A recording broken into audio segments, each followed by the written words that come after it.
Welcome to the Bomb Beats!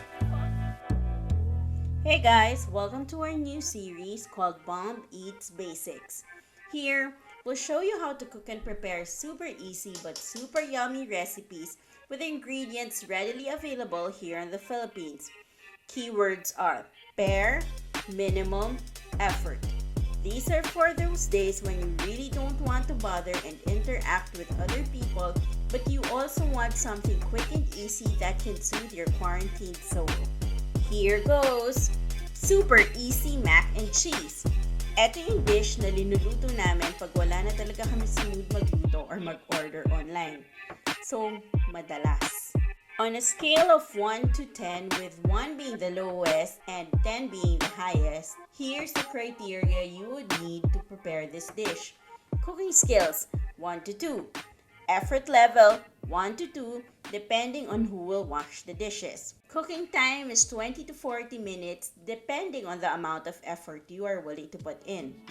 Here are the ingredients you will need. Pasta. Use whatever pasta you have. Pwede spaghetti, pwede elbow macaroni, pwede salad macaroni, pwede ring lasagna, pagkupit-kupitin nyo na lang. Baka pwede nga rin yung mga pancit noodles pero di pa namin nasusubukan. Kung susubukan nyo, let us know at the comment section below. Chili. This is available at Lazada and S&R. This is the only no-bean chili that I know of. If you know of anything else, let us know.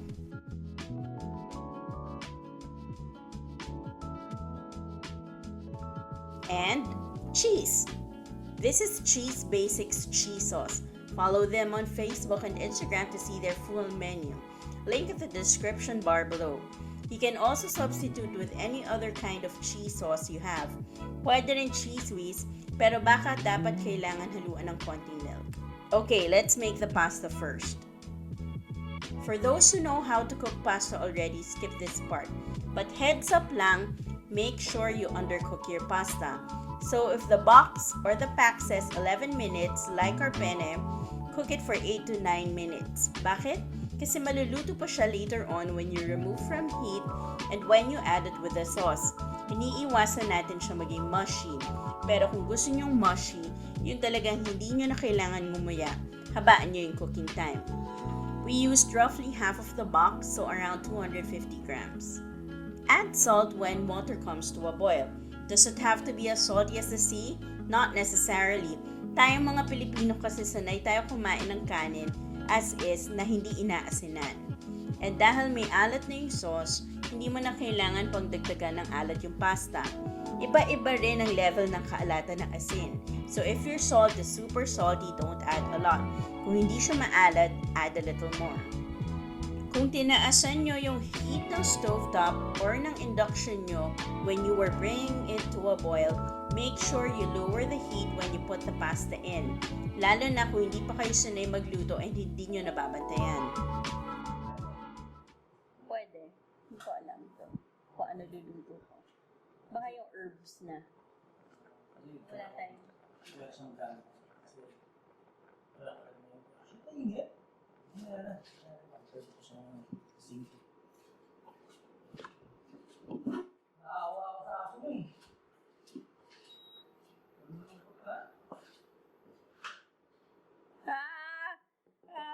My camera. My camera. Oh my God, ang tagal. Hey guys, I'm playing. Cheese bases. Ay? You like the cheese bases? Ano yung sauce niya? Hindi cheese sauce na Korean. Take advantage of the timer if your stovetop has that setting. So once you put the pasta in, set the timer already. Once the timer goes off, remove from heat and set pot aside. Kung gagamitin nyo yung same pot to cook the sauce, just strain and drain the pasta. Do you need the pasta water? For this recipe, we won't. Now it's time to prepare the sauce. Turn on the stovetop and place it on low-medium setting. Remove the chili from the can.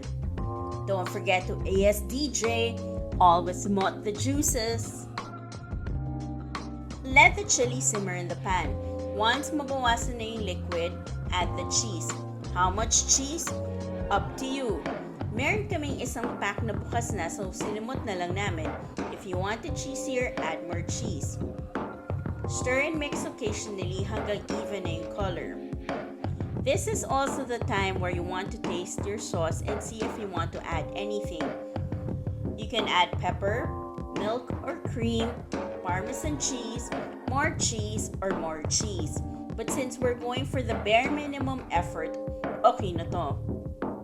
Add the pasta back to the pan. Pero tikman nyo muna. Kung matigas pa, leave the stovetop on but place it on low heat. Kung sakto na siya sa pagkagat mo, turn off the pan while you mix.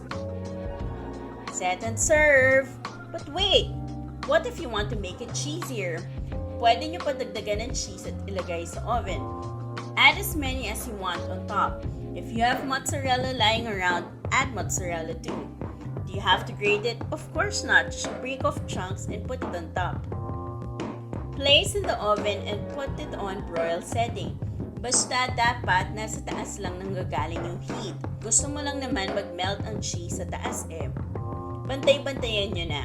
Once na mag-brown or once na matunaw, okay na yan. Ready to serve! This serves around 4 to 6 people. Pwede pang mas maraming makakain if you add more cheese and more pasta. Kung mag-isa ka lang sa condo, pwede nyong ilagay sa freezer yung natira and heat it in the microwave kung wala ka na ulit sa mood magluto. Thanks for watching! Do you have other recipes you want us to try out and simplify for you? Leave the comments down below. For more recipes and how-tos, don't forget to like, subscribe, ring the bell, and follow us at The Bomb Eats. Thank you from The Bomb Eats!